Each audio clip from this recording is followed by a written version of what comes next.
হয়তো 2-3 দিন থাকতে হবে সুন্দরবনে আমার। এটা হচ্ছে নবদ্বীপ বড়াল ঘাট। এখন এখান থেকে সমস্ত কিছু গুছিয়ে নিয়ে যাব Sundarbans. Good morning from Gangasagar.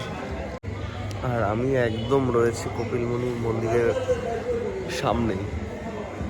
আজকে হচ্ছে গঙ্গাসাগরের সেকেন্ড দিন আমাদের।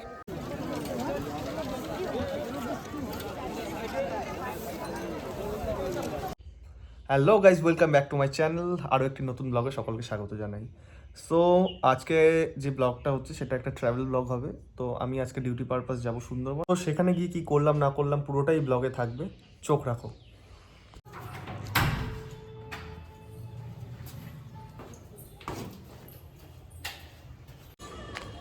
তো রোজ আমি অফিস যাই তোমার সাইকেল নিয়েই যাই। আজকে যেহেতু হয়তো 2-3 দিন থাকতে হবে সুন্দরবনে আমাকে, তো ওখানে এর জন্য আমি আজকে টোটো করে যাব। এখান থেকে টোটো নিয়ে ঘাটে যাব। ঘাট পার হয়ে ওখান থেকে বাস, দেন কৃষ্ণনগর। ওখানে কিছু ফর্মালিটিস আছে, ওগুলো করে সোজা যাব হচ্ছে তোমার সুন্দরবন। সো এখন নেমে পড়েছি টোটো থেকে। এটা হচ্ছে নবদ্বীপ বড়াল ঘাট, যেই ঘাটে আসলে তোমরা মায়াপুর প্লাস কৃষ্ণনগর যাওয়ার জন্য যে ঘাটটা, এই দুটোই যেতে পারবে। এটা হচ্ছে নবদ্বীপ বড়াল ঘাট। যারা নবদ্বীপ আসবে ভাবছো, নবদ্বীপ ঘুরতে আসবে, তো তাদের জন্য বলে রাখছি, নবদ্বীপ বড়াল ঘাটে এসে এখানে নৌকা লঞ্চ দুটোই পেয়ে যাবে। আর এখন এই টাইমটায়, বিশেষ করে এই টাইমটায় টুরিস্টের অনেক অনেক প্রেশার থাকে।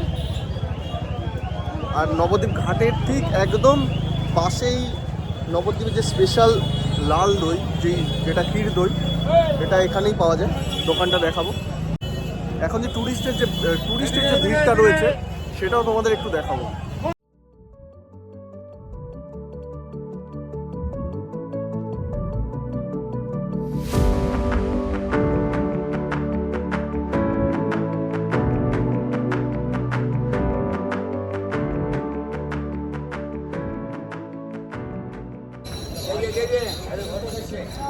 সো নেমে গেছি এখন স্বরূপগঞ্জ ঘাট, যেটা বাসে করে এখন কৃষ্ণনগর যাব।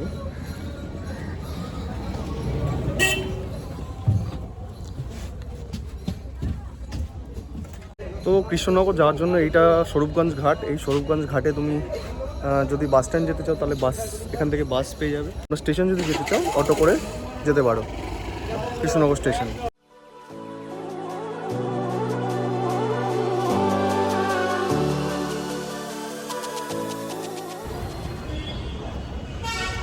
সো পৌঁছে গেছি এখন আমার কর্মস্থল। এটা হচ্ছে কৃষ্ণনগর পুলিশ লাইন। এখন এখান থেকে সমস্ত কিছু গুছিয়ে নিয়ে যাব সুন্দরবন।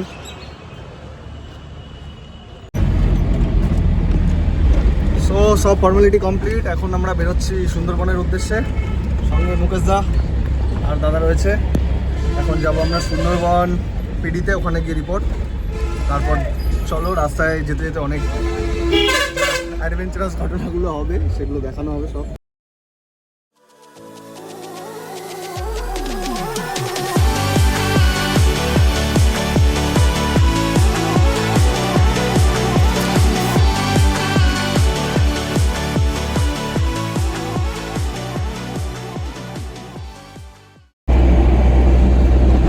আমরা আছি এখন 12 নম্বর জাতীয় সড়কে। এখান থেকে সুন্দরবন পিডি দেখাচ্ছে হচ্ছে তোমার 216 কিলোমিটার, আর ওই 6 ঘন্টা মতো।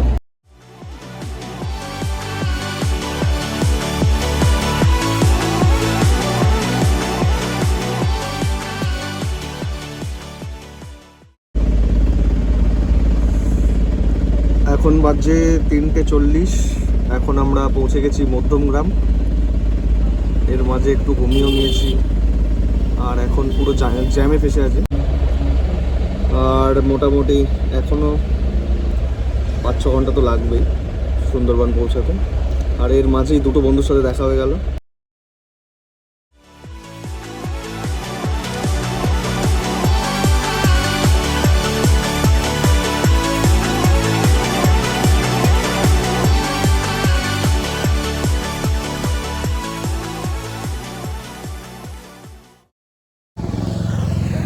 গুড ইভিনিং সকলকে। এখন রয়েছি আমতলায়। আমতলা ক্রস করিনি এখনও, আমতলায় পৌঁছাবো। আর নিয়ে নিচ্ছে একটা ছোটো ট্রিপ ব্রেক। অনেকক্ষণের জার্নি, এখনও তো অনেকটা সময় লাগবে মনে হচ্ছে। তো চাটা খেয়ে ফ্রেশ হয়ে আবার তারপরে রওনা দেবো এখান থেকে।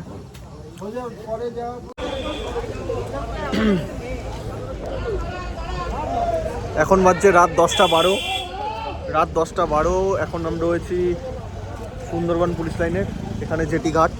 এখান থেকে যাব ওপারে গঙ্গাসাগর।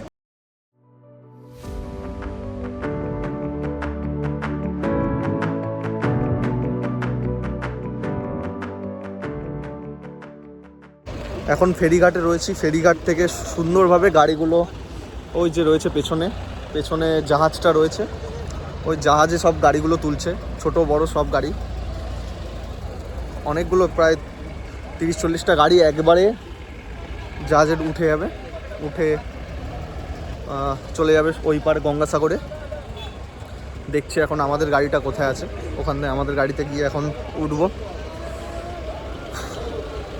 আর ঠান্ডাও রয়েছে প্রচণ্ড, ভালো ঠান্ডা আছে এখন এখানে। চলো আমাদের গাড়িতে যাওয়া যাক।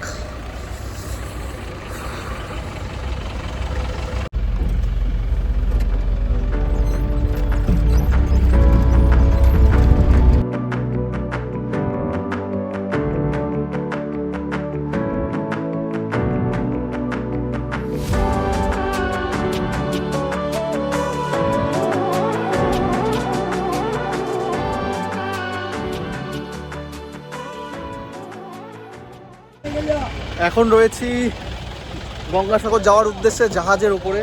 আলাদাই ফিলিংস। রাত এখন 10:30, 11:30 বাজে। আলাদাই ফিলিংস হচ্ছে সিরিয়াসলি।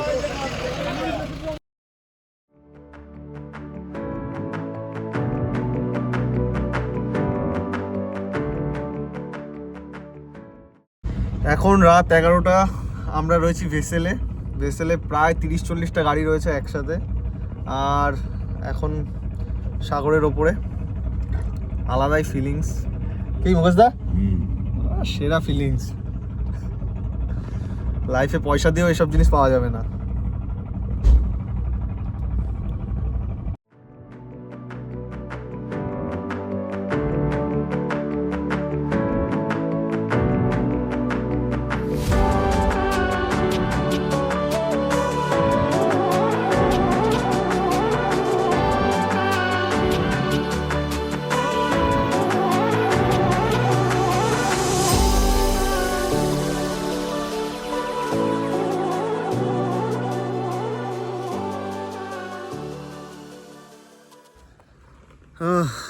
এখন রাত 12:30।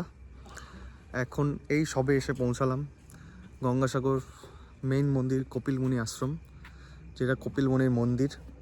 এখানেই সব পুণ্যার্থীরা আসবেন দর্শনে, পুজো দিতে। এই সেই মন্দির। এখন পুরো ফাঁকা। লাইফ ইজ নট ইজি, মানে পুরোটাই টোটালি আনসার্টেন।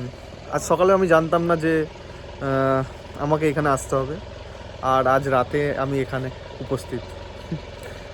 আর কি বলবো, চলো এটাই লাইফ। সবার জীবনে এরকম আনসার্টেনিটি ঘটতেই থাকে। এখন আমি রয়েছি গঙ্গাসাগরে, কালকে আবার কোথায় থাকবো কেউ জানে না।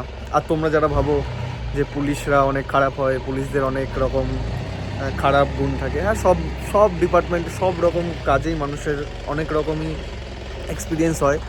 আর সব জায়গায় ভালো মানুষ খারাপ মানুষ থাকে। তারপরেও আমি বলবো যে সিরিয়াসলি বলতে পুলিশদের অনেক চাপ থাকে। সত্যি কথা পুলিশদের অনেক চাপ থাকে, অনেক ডিউটি প্রেশারও থাকে, ঠিক আছে। আর অত ইজি নয় লাইফটা পুলিশের। তাহলে এখন এখানেই সাইন আপ করছি, আবার দেখা হচ্ছে সকালে। আরও গঙ্গাসাগরে অনেক ট্যুর হবে। চলো, গুড নাইট সকলকে।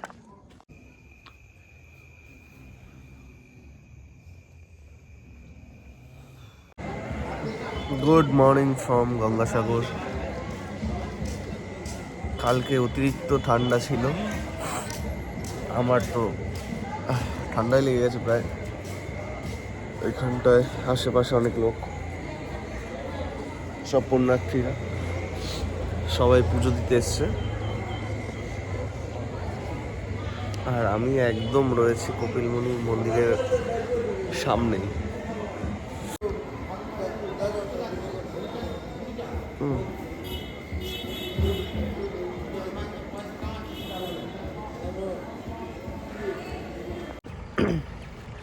ওয়েলকাম ব্যাক, চলে এসছি আবার। এখন রয়েছি সাগর আইল্যান্ডে। সাগর আইল্যান্ডে এখন বাজছে হচ্ছে তোমার দুপুর 12:03।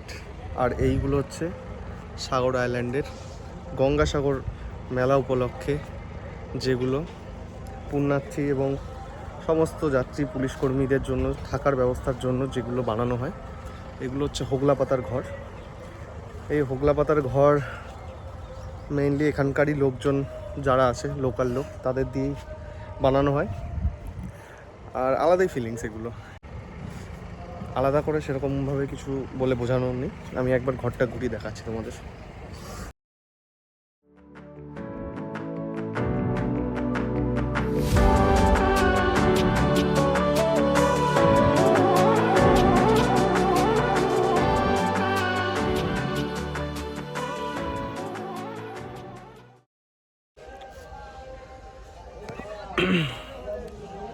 সো আজকে হচ্ছে গঙ্গাসাগরের সেকেন্ড দিন আমাদের।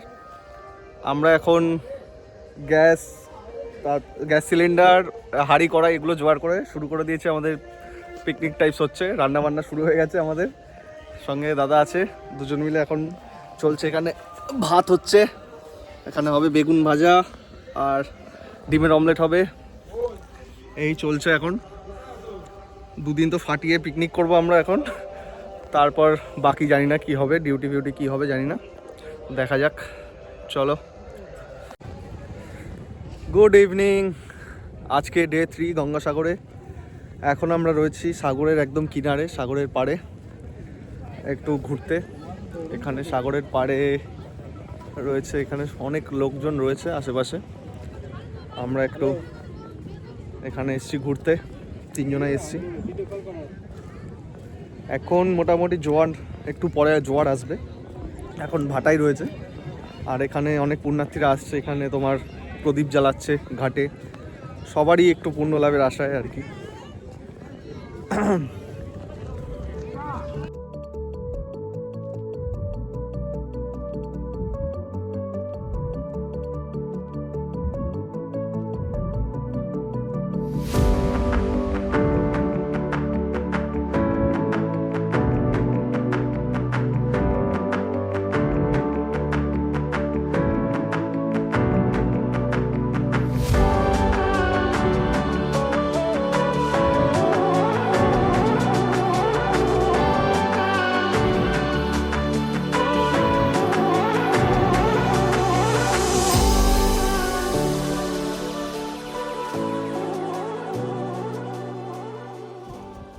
সো আজকে গঙ্গাসাগর ডে 4 আমাদের আজকে ডিপার্চার হয়ে গেল, ডিউটি কমপ্লিট। সব ঘটিবাটি কম্পল নিয়ে আমরা চললাম আমাদের কৃষ্ণনগর, ব্যাক টু কৃষ্ণনগর। এখন আবার মোটামুটি 10-12 ঘন্টার জার্নি। চলো।